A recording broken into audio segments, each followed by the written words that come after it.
महीना में 3 मौसम आथे। पहली मौसम गर्मी के जे कूलर लाज बचा थे। दूसरा मौसम बारिश के जे छतरी नीव बचा थे वो। तीसरा मौसम जाड़ के आथे ज्योति तब गदरी जीव बचा थे। अरे अखन पुस के महीना रानी लागत हवे बड़ जाड़ रे। अरे अखन पुस के महीना रानी, अखन पुस के महीना रानी लागत हवे बड़ जाड़ रे। गदरी मावड़ हलेला बचा ले परात। गदरी मावड़ हलेला बचा ले परात।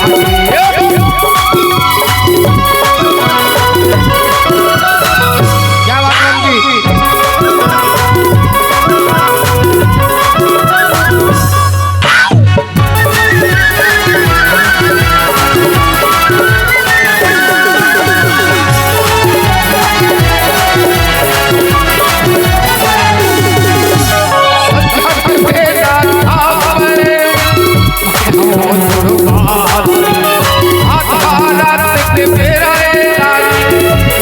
भोला का पास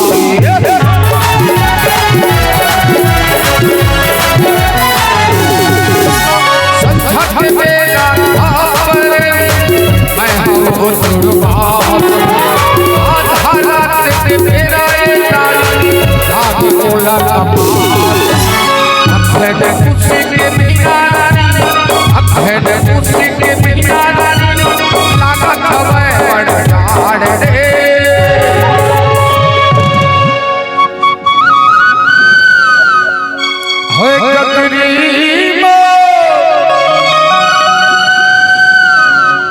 उड़ हले रानी बचा ले मोट परान।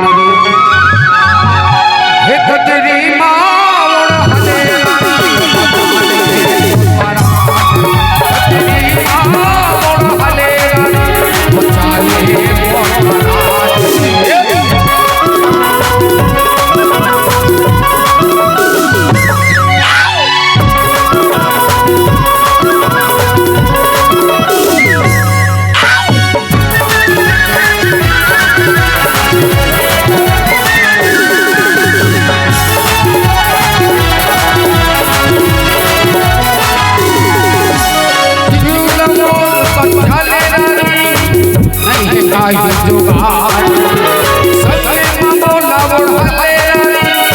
नहीं होगा तो बिगाड़।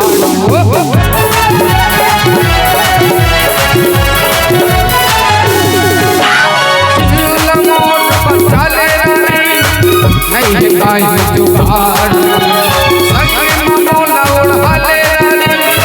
नहीं होगा तो बिगाड़। अखन खुशी के बिना रानी, अखन खुशी के बिना रानी लागत हवे बड़ जाड़ रे। हाय सुन न बन भैया काय हो मैं का कहा था टीकर मन के गदरी है ना विदेशी गदरी का ऐसे अमूर गदरी है ना देसी।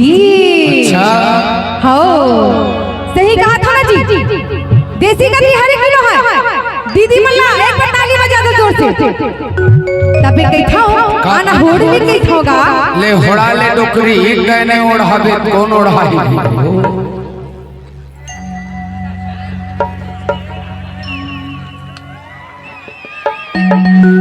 गदरी माँ ओढ़ा के राजा ए बचाऊ तोर परान रे। गदरी माँ ओढ़ा के ए बचाऊ तोर परान रे। ले परान ए बचाऊ तोर परान रे।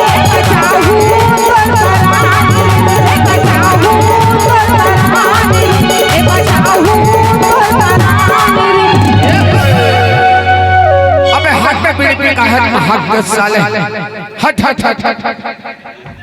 चलिए भैया मन के अगले फरमाइश, लेकिन फरमाइश ला पूरा नहीं कर सको बड़े भैया हो, अभी ले नहीं करो 4